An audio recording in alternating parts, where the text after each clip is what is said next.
So, for everybody looking in and who might like to do their own Rambling House later, what exactly is Rambling House?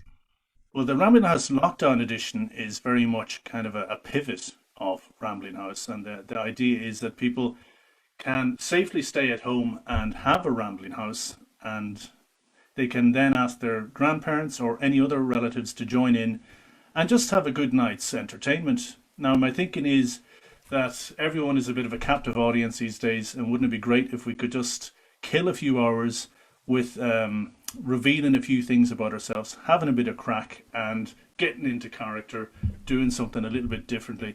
But I'd have an ulterior motive, Catherine, which would be if people do enjoy the Rambling House and it does go well, and grandparents in particular realize that they're telling stories that they haven't told for years, maybe they would be interested in connecting with us and also their grandchildren and recording their stories for posterity. So that's the thinking behind that. John, I'd like to ask you where you got this amazing material for this incredible trove of resource material that's attached to the Rambling House site that I've been telling people about all week.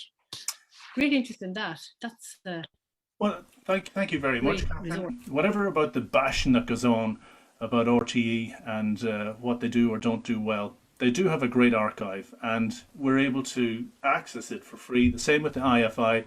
And I'm not kidding you. Whatever people say about wasting time surfing on the internet, you really can spend a few good hours learning something and being educated and having a good hoot. And I like to think that, say, a grandparent could be looking at something from the RTE archive and they might feature in it. And, that, again, you're sitting there with the grandchildren for a Rambling House that they're making up on their own.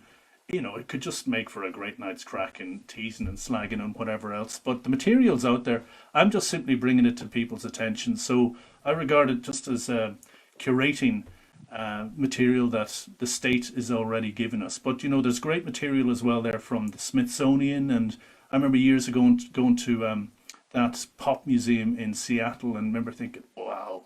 But it's interesting that someone like the Ordnance Survey have come up with a version of Minecraft that kids can look at, and that's just out of this world. I mean, I haven't a clue about Minecraft, I hasten to add, but I just know that getting down with the kids, that's the kind of thing that they would be interested in, and I want them certainly to get their teeth into it and not quite think, oh dear God, this is worse than a school tour to Lough Derg.